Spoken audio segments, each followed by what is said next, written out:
So nearby Brad, never let it be said that I don't respond to feedback and or criticism, because the amount of people like, I gently touch my desk, it goes through my ears, it's so loud. I put soundproofing down, so hopefully now I can gently place glasses down on the desk without someone being like, it's insufferable. Also, I've got like an arm coming in. To those people, congratulations on that being the worst thing to happen to you that day. Right, let's talk about Apple. Apple as a company are well known for, shall we say, borrowing the imagery of renowned intellectuals and thinkers to bolster their own image. And like, do you have any off the top of your head, Brad, that Apple have taken? What shit they've stolen? No, just like, people's imagery. They've taken, the Apple Newton, for example, of like, ooh, yes, the Newton. So to put themselves in the same, mind space as Sir Isaac Newton. They've also created things called the Edison, so they had Apple Mail Edison, and then they had those Think Different adverts, so they had pictures of Einstein next to their logo. Here's to the crazy ones, the misfits, the rebels, the troublemakers. I'm guessing they've not had an Apple Tesla. They've not had an Apple Tesla. And while Apple is well known for doing this, there's only one intellectual heavyweight I'm aware of that actually got annoyed at them doing it, to which Apple responded by calling them an arsehole. An official statement that said you're an arsehole. Okay, so I have to clarify. It wasn't Apple the company, but it was a representative of Apple. And they did not call the guy an arsehole, they called them a buttface. But that was them being polite, and I reckon if they could have got away with calling him an arsehole, they would have done so. I really hope it's Neil deGrasse Tyson. It is not, but it's someone who's quite similar. Bill Nye? No, think before both of their times. I think my name. Smallwood. My first name. Karl. Yeah. The comments are going mad. Go on. Sagan? Yes, Carl Sagan, yes. So the genesis of this particular tale of business fuckery, Brad, goes back to the development of the Power Macintosh 7100, which I assume was just like a Macintosh, but more powerful. And the story goes that during the development of the Power Mac 7100, which just sounds like a great band, I'd listen to that band. Internally, engineers took to calling it the Carl Sagan. Why Carl Sagan? Well, it's just a thing engineers do when they're developing new technology. They'll usually give it a code name. And one of my favourite places where this happens is the development of video game consoles. Oh, we have talked about this. So are you aware of any of the code names or aliases various consoles had during development? Because they almost always end up being cooler than what we got. I can remember some of them, but you'll have to remind me which console they were. Okay, so let's start. I know there was a Dolphin. There was the Dolphin, yeah. That was the GameCube. Which, obviously, the GameCube is probably the most aptly named console, but I still prefer the Dolphin. Cube you play games on. And I believe that the emulator for the GameCube that you can get online is just called the Dolphin in reference to that. What about the Xbox One? What was the Xbox One called internally? Oh, God. Do you remember? I don't know, the Bone. No, it was called Scorpio. Oh. Which does, that's what Xbox Scorpio. Xbox One's a shit name, so... Yeah, the thing, Scorpio sounds so much cooler. Good afternoon, gentlemen. This is Scorpio. I have the Doomsday device. You have 72 hours to deliver the gold, or you face the consequences. Let's go for the Revolution.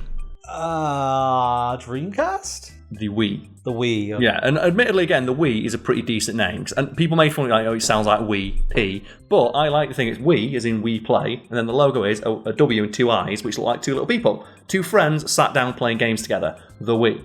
Although I'll never forgive them for the Wii U for not following the naming convention of the Super Nintendo Entertainment System and calling it the Super Wii. Because the Super Wii would have been awesome. Or the Swii. The Swii. Oh, then we could have called it the Swii. Oh, they could have called it the Wii Wii. Oh, the Wii Wii. The Wii double Wii. Wii squared. And then finally we have, perhaps my favourite one, the Katana. Is that the one I said before? That's the Dreamcast, yes. Sega's squelching wet fart of a final effort to enter the console marketplace was originally going to be called the Katana. As mentioned, this isn't a thing that's unique to video game consoles, like most tech companies do it. And do you know the one that pisses me off the most? Which one? Microsoft Edge. What was Edge going to be called? Edge was originally called, when it was in development, the code name internally was Microsoft Spartan.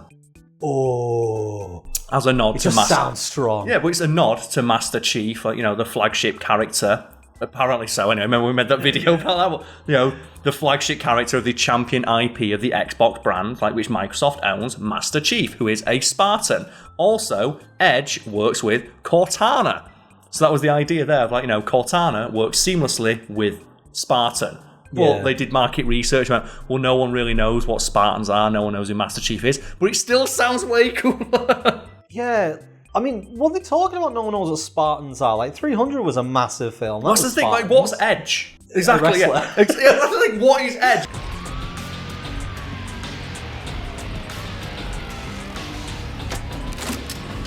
Part of the reason I don't use Edge, even though every time my PC's like, hey, give it a go, I'm like, no. It's so thirsty. It is. It's like, I describe it as like, you know, when you meet someone who they're sniffing.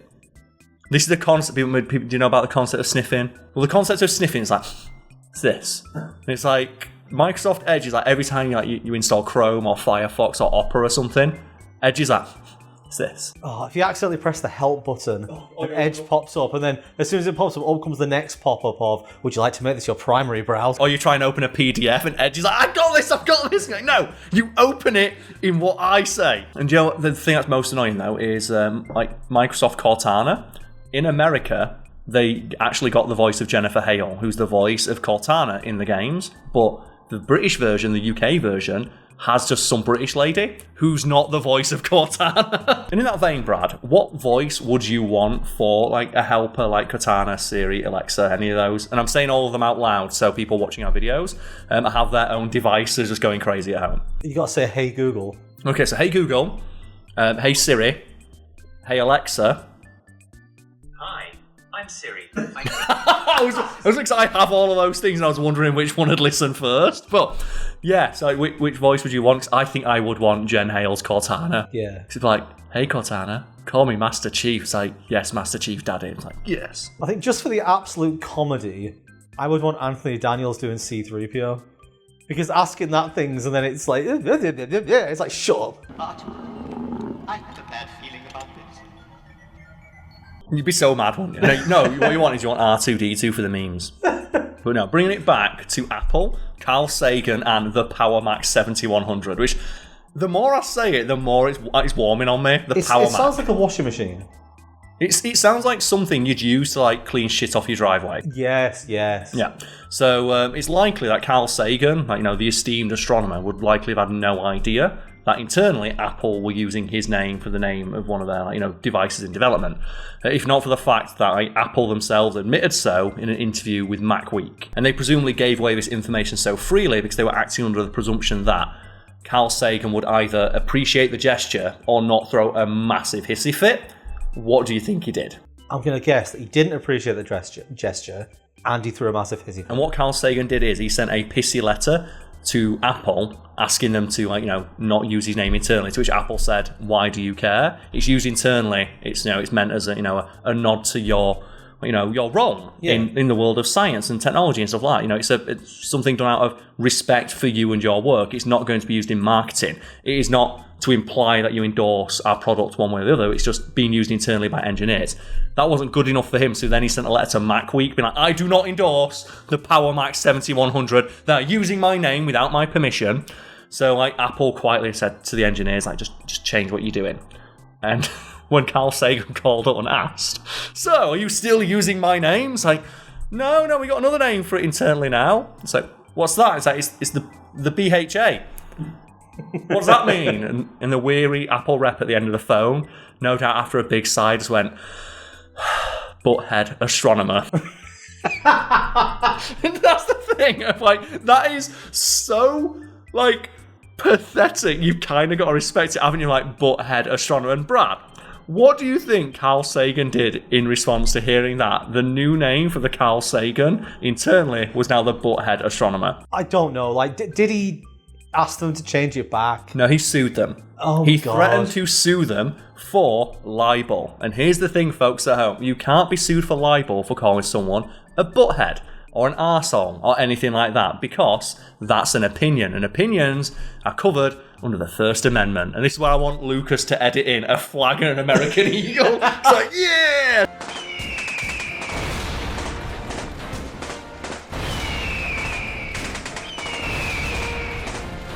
So Apple got taken to court by Carl Sagan, and the judge had to very patiently explain to him, we know that you don't like it, but it's the opinion of the engineer that you are a butthead. They don't mean that you are a literal butthead. Besides, it's an opinion, and it's not defaming you in any way. There's a line in that court transcript that's like, are you admitting that you do in fact have a butthead? What's the thing is, If he says that, then he's got grounds for it, right? And that's one of the interesting things about libel you can't be taken to court for insulting somebody. So if I called you a fucking prick, you couldn't take me to court for that. But if I called you a wife beater or something like that you could, because that's defaming your character. But saying you're an arsehole, it's well, it's their opinion. He thinks you're an arsehole. You can't take him to court because he thinks you're an arsehole. It's not you can take it to court if him calling you an arsehole constitutes harassment or something like that, but that's a different thing. Ooh. And I just love that it is enshrined in the American Constitution. It is your God-given right to call someone an arsehole. Yeah, I'm not Apple's biggest fan. I think the company's massively overrated. Of course, yeah. I'm sat here with my Apple phone. Yeah. Siri's not going to listen to me later. She's going to hear, "Hello, Carl. We heard that you were talking shit about Apple. We are now going to download 45 terabytes of pornography on..." It's like, no! But why is that a bad thing? Because he's going to, just crater my my allowance for the month. I'm not Apple's biggest fan, but I actually understand where these people are coming from, because it wasn't malicious. It wasn't like they were trying to steal his image. They were just fans of Carl Sagan and used the name to describe a product. And they weren't using it in marketing or anything like that, because if they were, then you'd have a case. But could you argue that mentioning it in the magazine? Well, that's exactly what Carl Sagan tried to argue after that first case was thrown out, because then he tried to sue them for using his name in the first place, which the judge again dismissed because it's only been used internally. It obviously is not being used to infer any sort of endorsement from yourself, especially since you're in the news shit-talking the company. It's clearly something the engineers did it as a nod to you. You can't, police that. He's just lost some fans, that's what's happened. Yeah, he's not happy about it. So what do you think Carl Sagan did in response to that? Oh, did he sue them for something else? He took them to court again. Yeah. So, Apple, recognising that there probably wasn't going to be an end to this until they just shut him the fuck up. They agreed to settle out of court for an undisclosed amount, and then wrote Carl Sagan an official apology. I bet that undisclosed amount is just a little bit of paper that just says, "We don't think you're a butthole." So Apple had to issue a formal apology, give him a little bit of money, and then promise him that they would change the name once again, so as to not, demean his character. And would you like to hazard a guess at what they changed it to, Brad? Oh, please tell me it's something to do with the courtroom jab. They changed it to law, which was an acronym for "Lawyers Are Wimps." Yes! Lawyers are wimps. So that's the thing. I kind of wish they'd had a little bit more balls on them that day, because I'd call lawyers are fucking cowards or something like that. Lafke. Oh, you know what, folks at home? Let us know in the comments a better acronym to lawyers are fucking cowards or something like that. Or Carl Sagan is a big meaty sweathead or something like that. Workshop it. Well, this is the idea though. It took him to court, and it's you can't take someone to court for calling you a butthead. Also, do you really give that much of a shit about being called a butthead? Nisha wants to know if you'd like a bubble tea. No, thank you. You don't? Okay. Imagine a beer bubble tea. Oh, bubble beer. Oh, that'd be awful. Oh, because you could have the drink, and then the bubbles could be the shots. Actually, yeah, to be the fair, spirit. if you could have a beer with some shot bubbles of bourbon, that'd be pretty sick. But yeah, hopefully everyone learned something during this video. And Brad, we've got some stuff to promote, haven't we? What are we promoting today? I don't know. You want to promote anything? Well, Joe, I'll start by promoting. I am the interim host over at Top 10's Biographics and Geographics, where, you know what? If you're a fan of his channel, you need to go over there, get into those comments, and all the people making fun of my voice. So I'm sorry, I'm not a voice actor. Also, just some people talk like this. We want you to Millions go of over there, them. Go over there, kill them with kindness. Yes. Just be super positive. Just be like, oh, it's a shame you don't understand the voice, because if you could, you'd hear that the facts are very interesting. I cannot express how weirdly, not dystopian, but just think you've done a good job, and then the feedback you get is we really enjoyed the video, but there's too many people saying they can't understand your voice. It's I'm speaking with a broad northern accent. millions of people speak with this accent. It just reminds me of the fact that there's almost no content creators on YouTube with my accent. I remember having a conversation about this. So like, if there is any of that out there who speak with a strong, broad northern accent and don't try to hide it or anything like that, I'd love to know, because I'm not aware of any. Yeah. I mean, I've never found your accent particularly difficult to understand, but... I tone it down. At the start, we had comments about that. Now, keep in mind that this is my toned down version of my native accent. I can't speak with my actual real accent, because even, online, like, Americans just don't know what British accents sound like. Imagine if that was the reason why Fat Fiend's views went down a bit. Because people just can't understand you. You're just alien to them. I try. This is the toned down. This is my customer service voice. Oh, you should do a whole video at some point with an over-exaggerated Sean Bean accent. Well, look, Sean Bean. I think it's the cadence of my voice. Yeah. I speak very quickly, and a weirder one is that people saying your mouth doesn't move much. That's another one. It's do you want me to talk like this? It's I've not taken elocution lessons or anything like that. The high school I went to was 4 trailers because it burned down halfway through my time there. That's a real story. My high school was 4 trailers. Your backstory sounds like those characters in a sitcom that you never see, but they just pile on weird facts as the story goes on. But I grew up on a council estate. It's but I've never heard that your school burned down. You went to school in a bunch of trailers. The thing is, I can tell this. I know who burned it down as well, but I can't say because they might still be in trouble for it. So it was you then. Statute of limitations has not been gone up on that one, but yeah, my old high school burned down, and it was just 4 trailers that you go in and do RE and stuff in.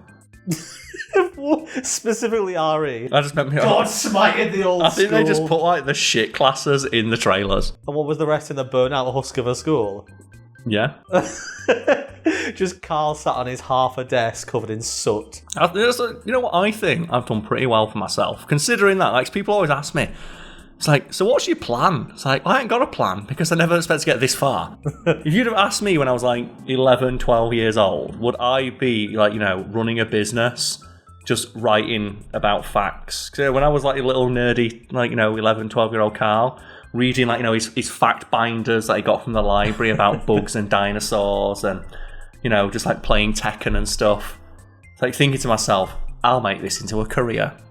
I never thought I would, so yeah, I'm just happy. I'm gravy. And if anyone out there's wondering, Karl, why should we go over and support Top 10s? What have they ever done for us? Well, if you like Fact Fiend, if you're a fan of this channel, you are a fan of Top 10s because the owner of Top 10s, Shannon Harris, is the daughter of the guy who started Fact Fiend.